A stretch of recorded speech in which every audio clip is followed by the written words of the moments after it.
Welcome to the Whole Athlete Podcast, where we focus on discussing topics to help you become a fat burner, optimize health, and improve performance in life and sports. Transform the whole you from the inside out with the holistic method. Let's dive in. Here's your host, Debbie Potts. Hey everybody, it's Debbie Potts with a new video and audio version of the Whole Athlete Podcast. And I have a new guest today who is famous TV host and yoga instructor and the owner of the Chronic Rescue, Miss Shivan Sarna. Did I say that right? Should have asked. Close. It's Shivan Sarna. Hi, everybody. And we're across countries. I'm up in Seattle. You're down in Florida area. So that's great that we can meet virtually and connect on. You have an interesting background and kind of get to, you have a summit that you had in June, and you have another one and two more coming on SIBO, small intestinal bacteria overgrowth. But your background, as I look, is a television show, TV show host, and you're graduate gemologist, certified yoga teacher, and the founder of Chronic Condition Rescue. So tell us kind of your journey, how you got to putting on the SIBO Summit, and then we'll dive into what SIBO is and all that. So it's kind of fun. Sure. I wish I didn't have SIBO, so I would be like doing something else right now, but it's very nice to meet everybody. SIBO is just a really obnoxious condition. I have probably had SIBO since I was about 5 from some food poisoning, and lived with, bloating and digestive pattern changes for a really long time. And it got worse about 4 or 5 years ago, to the point of where I'm like supposed to be this fancy lady on TV. And, I was just like not feeling myself. I would see it myself in the monitor during shows, and I'd be like, you just don't look right. I mean, I look okay because I'm like in the chair with the makeup and the hair and everything for an hour, and I got the swimwear on, but man, something's not right. So anyway, that is what pivoted me to going, you know what, I'm going to go find a gastroenterologist who is like a detective. And a girlfriend of mine, unfortunately, had some digestive issues, but they got resolved. And then she was like, oh my gosh, you got to talk to Dr. Schulman, because he spent 2 hours with me on the first appointment, and he's really hard to get into, but I know he'll take you and he'll see you if I tell him that you are a friend of mine. And sure enough, that worked. And I sat with him for 3 hours for my first appointment. This guy's a hero. That's nice to have 3 hours. How many traditional doctors would ever work 3 hours with you? So I don't think I've ever had an appointment with him that was less than an hour and a half. Seriously. He's just amazing. Deep. Yeah, it is digging deep. And he was just as interested as I was, almost. I'm very interested about like what was going on. And he encouraged me to take a second SIBO test, which was really helpful, because I was totally in denial and totally convinced, like, oh, it's not SIBO. I already took that test. I didn't like it. I was uncomfortable. It said negative, so that couldn't possibly be it. And he's like, yeah, just go ahead, do that again. And I'm really glad I did, because I had a false negative, and that stood in my records and the way we behaved and the way we treated me for over 18 months. Oh, no. So anyway, yeah, lesson learned, never just do one test, always double check. Well, and the other thing is that the test result, when it was reported, when I switched doctors to Dr. Schulman, the other doctor had, as medical records will, when it said, SIBO test negative. And that was it on the records. And he's like, I want to see that test. I want to see what the graph looked like. Mm-hmm. I was like, I kind of blew it off a couple of times, and he was like really insistent. I'm like, okay. Because I didn't want to call that other doctor's office and go, I'm the one who left your office and left your practice. Can you go dig in the records? I mean, that's what they do all day, and they're fine with it. And I just was feeling like shy, which is funny. I'm not that shy. And anyway, I'm glad I did it, because he took one look at the graph versus just this little report that said negative on like my summary of my file. And he's like, oh, that's a positive test. Okay. I'm highly motivated to retest. Yes. So anyway. Yeah. So small intestinal bacteria overgrowth, as some of our listeners are athletes, others just want to, what I say, perform your best in life and sports. So what my goals with podcasts to become the holistic method to work on the whole person is we need to address these issues that are not discussed. As we were talking earlier, that a lot of people just get used to having a bloated belly and having these symptoms. They don't really realize that they don't have to live that way. They can improve them or get rid of them. So you're obviously passionate of finding yourself solutions to feel better and heal. Talk a little bit kind of your journey and what led you to doing a summit, why we need that as well. Well, I had, so many of my friends had watched me suffer. And if you don't know what SIBO is, it is the translocation of bacteria from your microbiome, like in the large intestine, into the small intestine, which is by comparison fairly sterile. And when it gets in there, it becomes almost like a brewery or like a microbrewery, because it will ferment your food. It will rob you of nutrition. And when the food gets fermented, just like, think about the yeast and all of that, if you were to make some beer, I guess, it expands, it creates gas. And so that's where the bloating comes from. But it can lead to anemia. It can lead to malnutrition. It can lead to weight gain, weight loss, migraines. I mean, the list goes on. And that's why so many people with SIBO are often either misdiagnosed because it mimics so many other things in terms of symptoms. Anyway, my friends and my family watched me suffer for years with this like stomach issues and taking all the Nexiums of the world and taking, not being able to leave the house without a bottle of Tums, the whole like cascade of digestive malaise. And when I finally found out what it was, and then I went like to Dr. Google and just like went bonkers. And then I found, I just got on the waiting list for some of these specialists that I ended up interviewing. And I have a spiritual teacher. She's an incredible woman who has always guided me properly and well. And she's like, you really need to write a book. And I'm like, I'm a talker, not a writer. But, I did an outline and I, found someone to help me write the book. And I just kept thinking, I think there's another way to get this message out and to get it out to a broader audience. And I'm a huge online learner.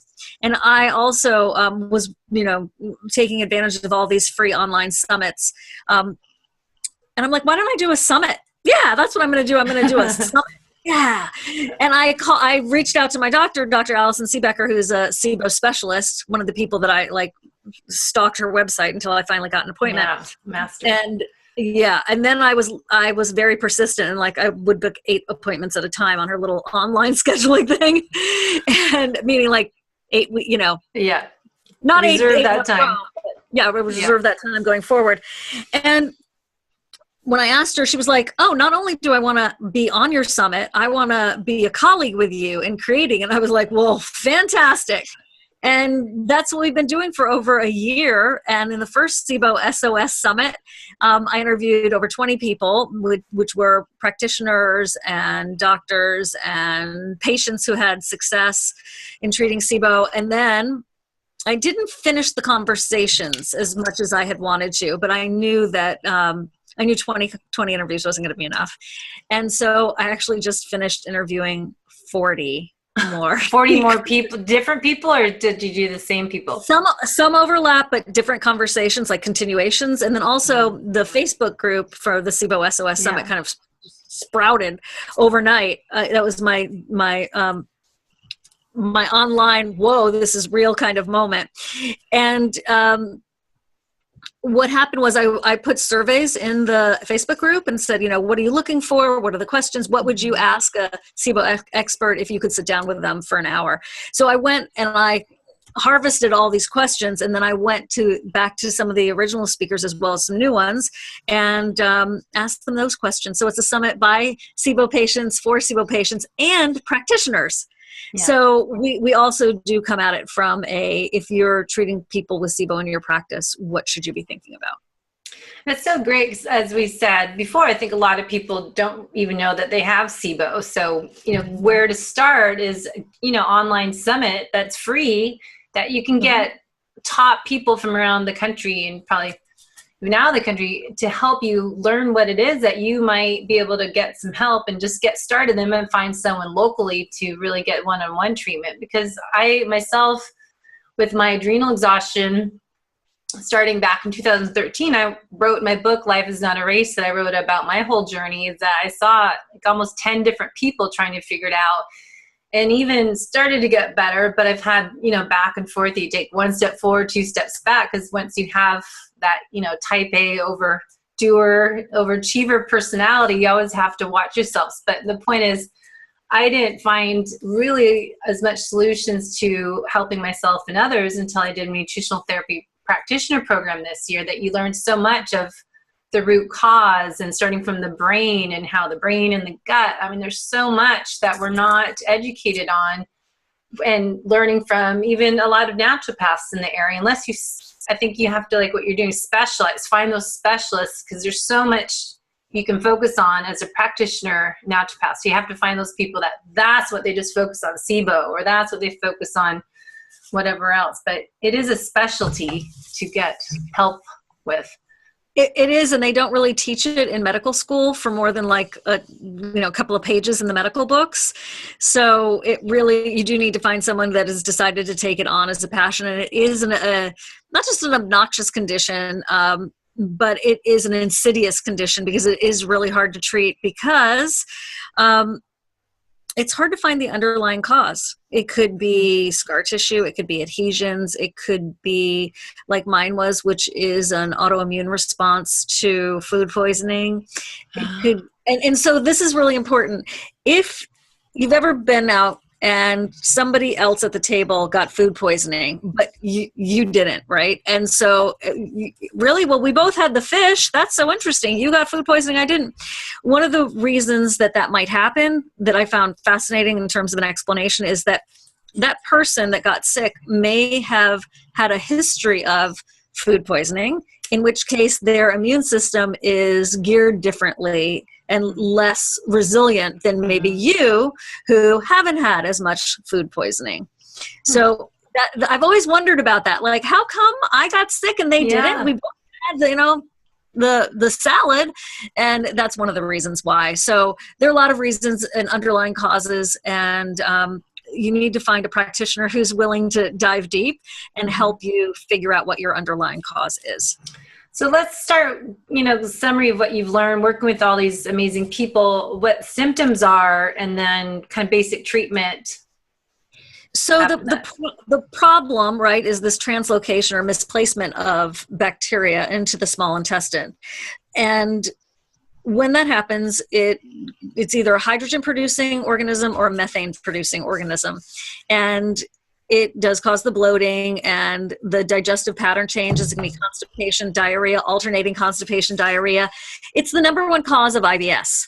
So if you have IBS, or you know someone who has IBS, they should really investigate as to whether or not they have SIBO, because a lot of my IBS patterns improved when I treated my SIBO. I'm still working on it. It is something I've had for a really, really long time. So, and also because my immune system is responding, that underlying cause is really hard to deal with. But that is something that SIBO absolutely is associated with IBS, and it's not all in your head. And when a doctor wants to give you an antidepressant, because it is all in your head, please go find another doctor. Okay. I realize it is depressing, don't get me wrong, but you probably want to go find another doctor. But that is, so some things for you to look at are also like unexplained anemia, which you absolutely, if anyone has unexplained anemia, if you're a woman, you should definitely investigate with your gynecologist, about bleeding, that might not be obvious, something like that. But sometimes it is SIBO, and that was me too. I had unexplained anemia, low ferritin levels, low energy as a result, and we couldn't figure out what it was. And only until I spoke to these specialists did I make the connection that it actually was from the SIBO. Wow. So what are some solutions that, like, basic stuff, how people can, okay, I have these symptoms, now what do you do? Perfect. So one of the things that you should definitely do is to get a SIBO breath test. And what you'll do is, one of the labs that I recommend is Aero Diagnostics. They are out of Massachusetts. And if you go to SIBOSOS.com, which is the website for the summit, they have a clickable link on the bottom because they're one of our sponsors. And even if they weren't one of our sponsors, I'd still be telling you this. But they they'll send you have to get a script because they're going to have you drink a solution of lactulose and water. And lactulose is it tastes like sugar, and you'll drink that after doing a prep diet of just simple foods. It's very specific though. You do the prep diet for 12 hours, you fast for 12 hours. So that's why a lot of people do it in the morning after they've had a night of sleep. You drink the solution, and then you every 20 minutes for 3 hours, you got to do a 3-hour test with the lactulose. There's some other tests out there, but pretty much everyone recommends the 3 hours. You blow into this closed system paper, like plastic bag and test tube, and it gathers your breath.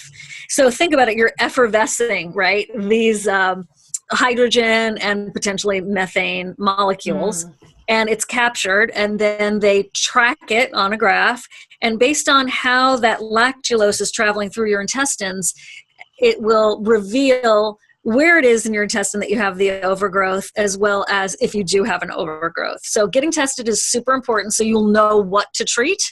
And then there are different antibiotics. There's an antibiotic that's actually usually prescribed for IBS diarrhea. It's called Xifaxan, also known as rifaximin, and it is an antibiotic that's quite famous for staying in the small intestine versus being a systemic one.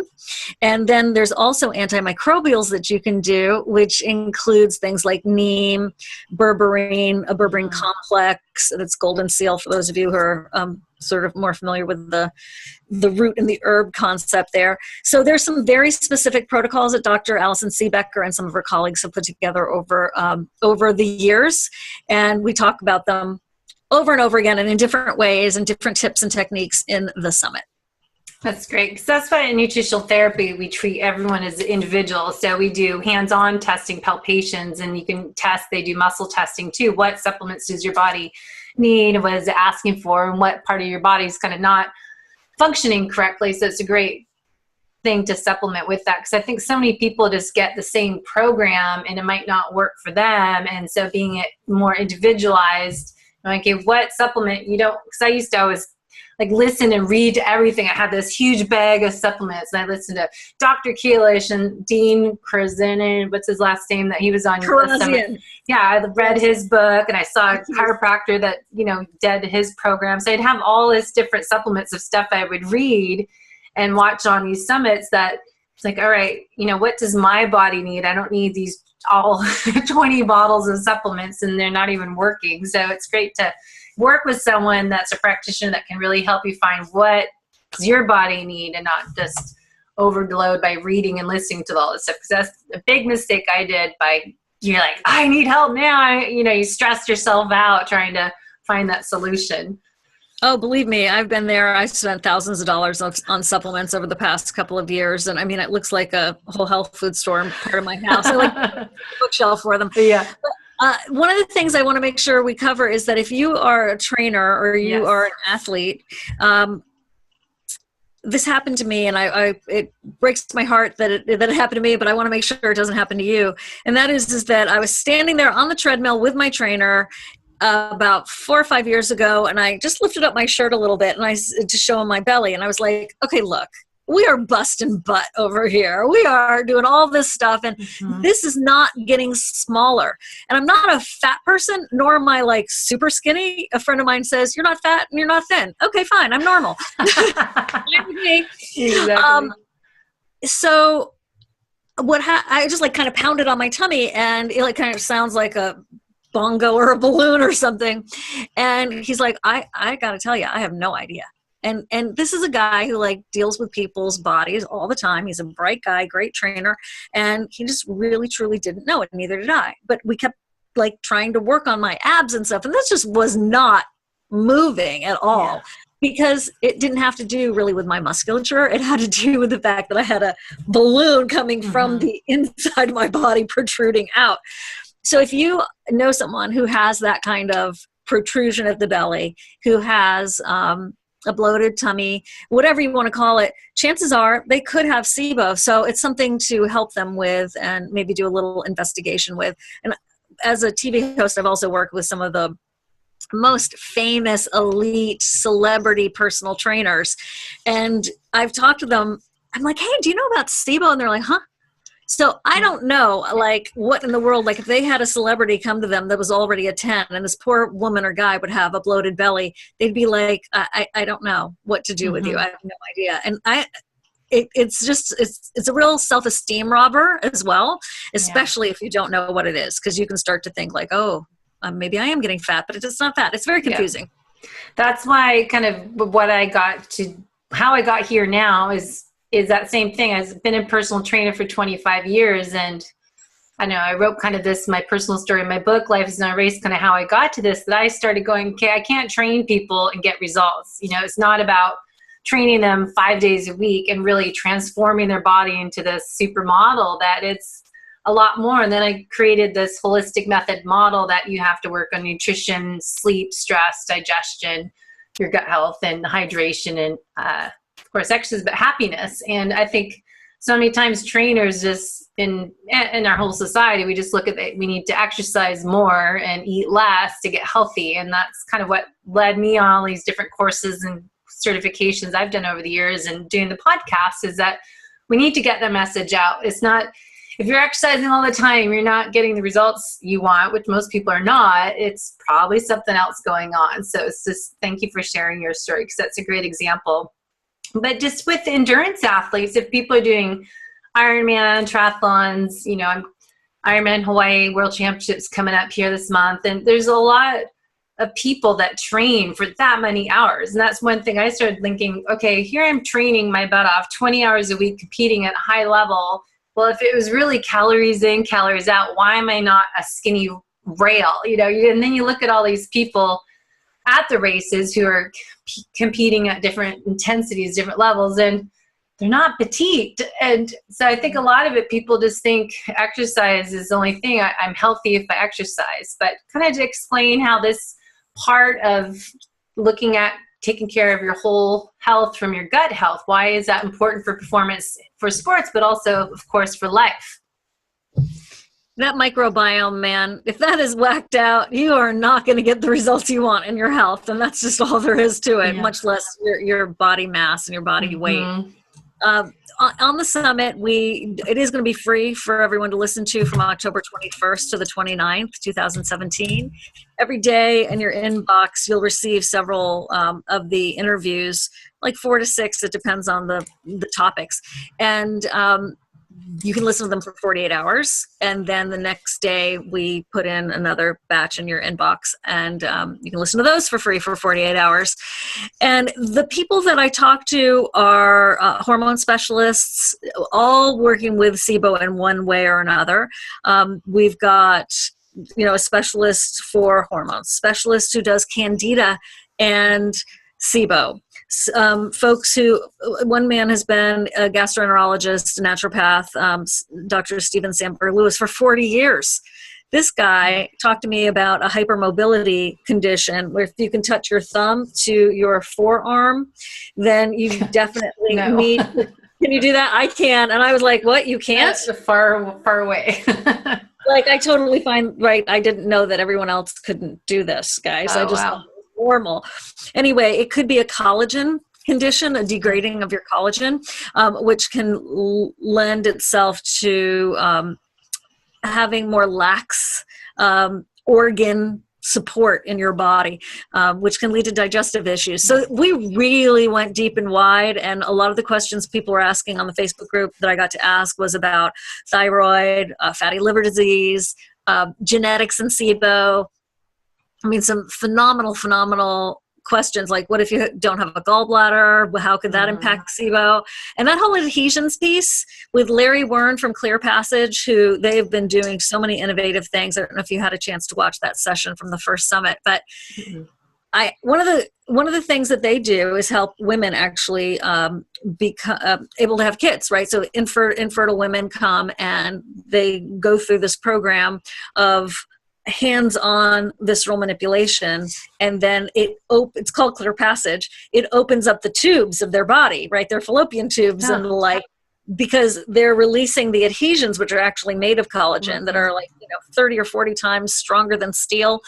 And then they started working with people with digestive issues and found that they've had really phenomenal results with people with motility issues and SIBO. So I was like, okay, wait a minute. You could get kicked by a horse in the belly when you were 8, and it could lead to infertility, or it could lead to SIBO from adhesions 40 years later. He's like, yep. Whoa. That's crazy. That's crazy talk. I'm trying to think of, because I never could get pregnant. So I'm thinking, did I get kicked or what? I gotta look into my health. That's crazy. It can seatbelt from a car accident, digging in. It could be, of course, other kinds of trauma to your body, your mind, your spirit. But even like a ball, like a soccer ball or a football or baseball or whatever, getting hit right there in the abdomen, it could be all those kinds of things. Wow, I never would think that. Huh.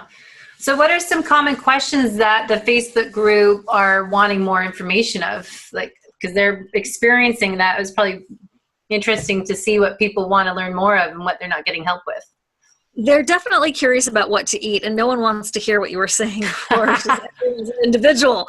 Yeah. There is, you want to eat low fermentable foods. So you want to eat, low FODMAP, but if you're familiar with that, if you have IBS, which has to do with the way your body processes carbohydrates and sugars, but also low fermentable, which goes even like more niche than FODMAP.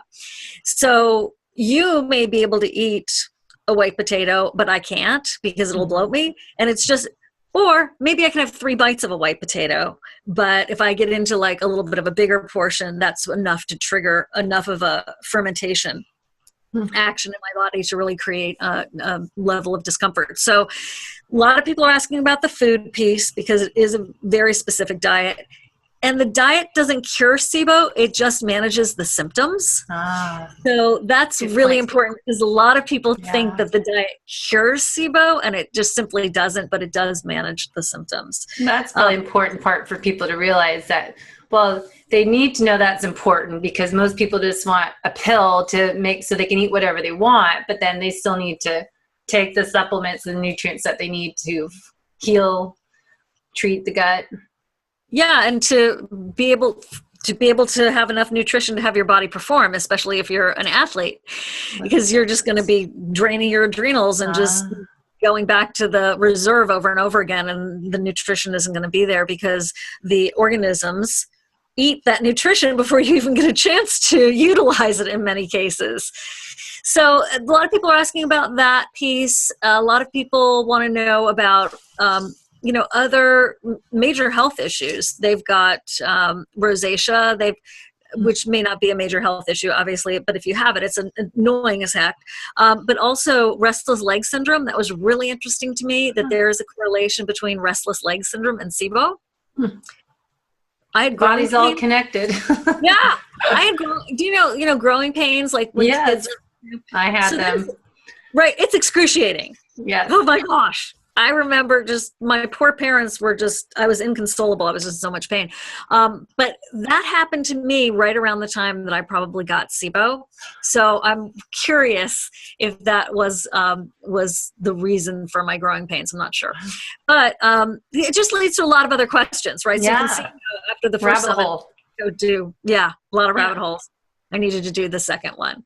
But we've got Michael Ruscio, who some of you may know from his podcast and his great website, talking about how in his clinic, and he deals with people with SIBO, what he has seen. And there's something called the elemental diet, which is actually a diet that people would put into a feeding tube. And it is another way to starve the bugs when it comes to SIBO. And it's quite intense and severe, and you do it for maybe 14 to 17 days, depending. And then you retest afterwards. That's a big thing. You get treated in SIBO, and then you really need to retest. And here's why. If you do a treatment and then you don't retest, you don't really know what you've resolved or if it even worked, because sometimes the symptoms can still be present even though your SIBO is resolved. And so let's say you do a treatment, you do a test afterwards, and you're still positive. for SIBO or you're not, that's going to lead you to a fork in the road about which direction to go in. So that's something that a lot of doctors don't know, that you should, there is a reason to retest. Now, it's not free, but I know Aerodiagnostics works with people on their insurance all the time. Some people will just do it based off of like, hey, you feel better, go forth and live your life. That's a totally reasonable approach. But if you have a chronic case or a really stubborn case, I would definitely suggest listening to the experts as they discuss retesting. That's good. And the summit comes out, you said October 21st. So right when we'll be putting this episode out, and you have 40 speakers, and that has their webinars, or kind of webinars, basically they're seminars online that you can learn a lot, but you have the transcripts too, and videos and bonuses I got from the last program if you sign up. Yeah, there are 2 ways to sign up. You can watch for free for the 9 days, and that's when you get the audio videos. And then if you want to buy it, you can. You don't have to, but if you want to buy it so you have it as a permanent library reference, you'll get the 40 hours, actually more than 40 hours. You'll get recipes, you'll get, we were just doing the list, 14 bonuses of, many of which are handouts that when you go to some of these specialists, they hand to every single one of their patients when you leave the office. That's the good key. That's the stuff you want. So it's good. It's real. I'm very proud of it. It is a lot. You did a lot of work, and it's an excellent program. And I find I always end up buying the summit because I never can watch all the webinars, and it's always such a low price that's like, well, why not? And you get all those extra things. But I think people always want recipes. They always want, what do I eat? You know, getting that information, but getting all those add-ons is key, because I'm not a great chef. My husband's a chef in the family, and to find easy stuff how to eat, because people are like, all right, I'm not supposed to have this or this or this, but what do I eat? They just don't understand that. It's always a challenge for people. So it is, and being hungry is the enemy of compliance on this diet, because you'll just go like, oh, well, you know, we've all been there, right? We get hungry, the blood sugar drops or whatever, and we'll do a cheat. And it's very easy to have something be qualified as a cheat on this diet, unfortunately. But there are a lot of recipes. We have 3 or 4 incredible nutritionists on the summit, and everybody who opts in, meaning signs up for gives me their email, and I mail you the summit for free for 9 days. Everyone who does that is also going to be receiving a free expanded edition of the SIBO SOS Summit cookbook with SIBO-friendly recipes. Wow. Now, for you, how do you manage all this and stay low stress when you're doing 2 and then you're going to do a 3rd summit eventually, and keep your other jobs? And because you're working, how many hours is your other job doing your television host? Yeah, full time. Because you email back every time I email right away. So are you practicing what you preach and take care of the whole you? No, that's a great question. I really appreciate your concern, because we need that kind of peer pressure is stronger than willpower, as we all know. I found a team. So I have a team this time. For that first summit, I've never worked so hard in my life. I busted a blood vessel. Oh, no. I mean, it was not a health business. Yes. But this time I have a project manager. I have a virtual assistant. I have an incredible team that I've prayed about, and they really came together magnificently. And as a result, I'm like, whoa, this is so much bigger, twice as big as the last one, and I am significantly less stressed. So I consider it a win. Good for you. Now, do you do yoga still, or what do you do for your exercise and well-being? Yes, I do yoga and I meditate. I've been meditating probably since, I think, 1980 something or other. I've been a vegetarian since the 80s as well. So I do that. I probably don't practice enough yoga, but it's enough to keep me going. And when things are a little bit less stressed and crazy, I simply do more then. Good for you. Now, I just find it, if you're working more on computer and more virtual, and we're in the health world, do you make yourself get up every hour off the computer? Because if I work with personal training clients most of the day, and then I'm podcasting or working on projects and writing books and blogs and stuff. But I have to, how do people do this all day? You have to make sure you get up and move and keep our mobility work, because sitting's hard, even though we're talking health, but we're sitting or standing at a desk. Totally. Yeah, what do they say now? The sitting is the new smoking. Yes, we had a podcast on that a couple of years ago. Oh yeah, it's good. I get that. Yeah. Also, I am a big fan of the four-legged creatures that live in my house. Cats, thank you. Yes. And so, where's your cat going? You got to bring your cat on the show for people watching the video. I'll go grab him. He's sleeping right here. But I like to get up and hang out with them, and clears my head. And this is the other thing. I find that when I do a lot of intense work, it's like intense followed by light. So I do a lot of intense, and then I'll get up and do something like, I don't know, clean out a drawer or something that's bothering me. And it just helps me to process what was intense. So I think that's also great for learning. Learn something intense and then follow it by something light. Yeah, and soak it in. Well, we just did a podcast with one of my mentors, my nutritional therapy practitioner teacher, John Jennis, started a company called Mio Energetics, and they're energetic oils, healing oils to help the vagal tone and brain to flame. And so I have to send you some to help you reset. But just, I've been using those, but just taking the time. And I tell clients this all the time, because we're all, if you're, no matter what you do in your life, that I find our society, just come back from Italy, I really notice this, that we're just rushing all the time and multitasking, and we just have to stop. And I just call it, pause and reset, take a deep breath and exhale out, and just help shift. And we talked about that in our last podcast about parasympathetic nervous system, the sympathetic nervous system. I think no matter what we talk about, what health issues and areas of opportunity, that we still have to train ourselves, like you're doing meditation and yoga, that we need to get more parasympathetic. Because what John Jennis and I talked about in the episode was 80% of the time, we're supposed to be parasympathetic, rest and digest. 20% of the time, sympathetic, but we're reversed. We're not 80% of the time in sympathetic, and so many people are stuck that way. So what I keep talking about with my clients is that, and on a podcast, that we have to slow down and reset, because you can eat whatever you want, and if you're eating what you're supposed to eat, but if you're eating in sympathetic, if you're sympathetic dominance, you're shutting off digestion. If you're running around stressed out all the time, if you're too sympathetic, you're shutting off.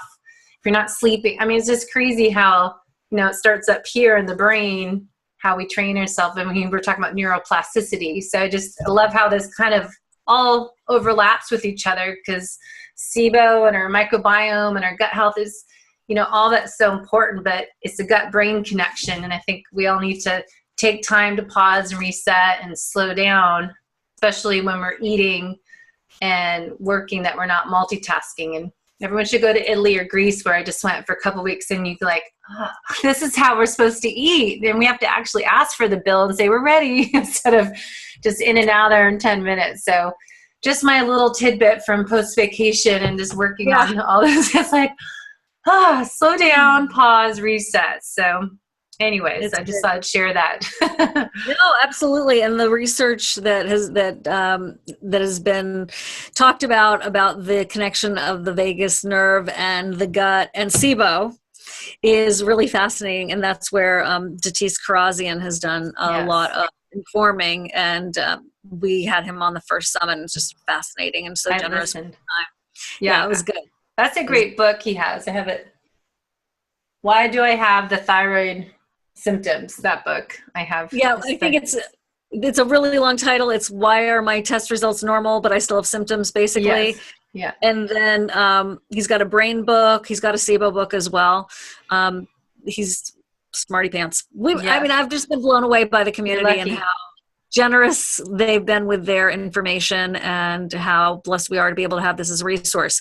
I was doing a little statistic about what markets were participating in the summit. Plus I see when anybody buys one. And Japan, China, South Korea, Malta, Dubai, Mexico, Turkey, of course the UK, New Zealand, Canada, Australia.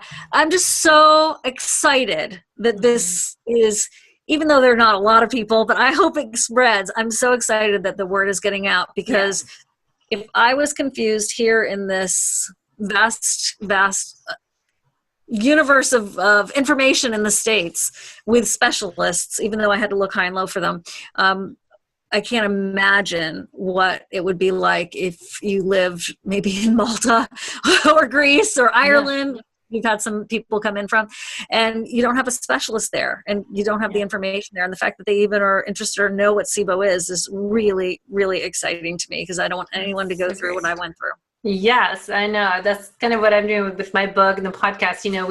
We all have our own stories, and I think all these other practitioners, everyone's got their own story. I always love hearing it, and we all share the passion of helping others prevent what we went through, and we just want to help everyone. So I love that you are passionate and continuing on these more summits, and you're bringing the world together. So it's exciting to see who you're reaching to, who your audience is. So congratulations. So where do people find the summit? Let's go over the links, and we'll get them to look on. We'll probably get this podcast right when it starts, so people can jump on and watch the episodes. Yeah, very cool. It's SIBO SOS, like save me SOS. So it's SIBOSOS.com. Okay. That's it. It's a lot of S's. It's SIBOSOS.com. Yeah, by you, SS.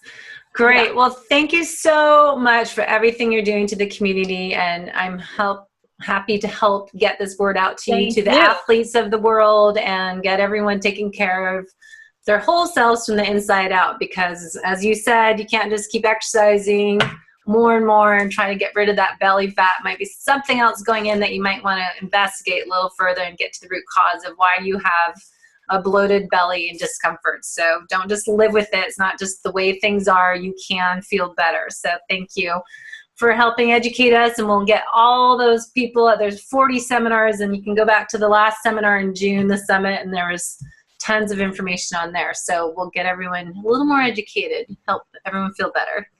Thank you so much. It's an honor to be with you. Take care, everybody. Great. Bye-bye. Bye-bye. Thanks for listening to the Whole Athlete Podcast. If you have any questions, feedback, or topic suggestions, let us know on Facebook or at wholeathletepodcast.com. You can help us continue and grow by leaving a review on iTunes. Thanks again, and see you next time.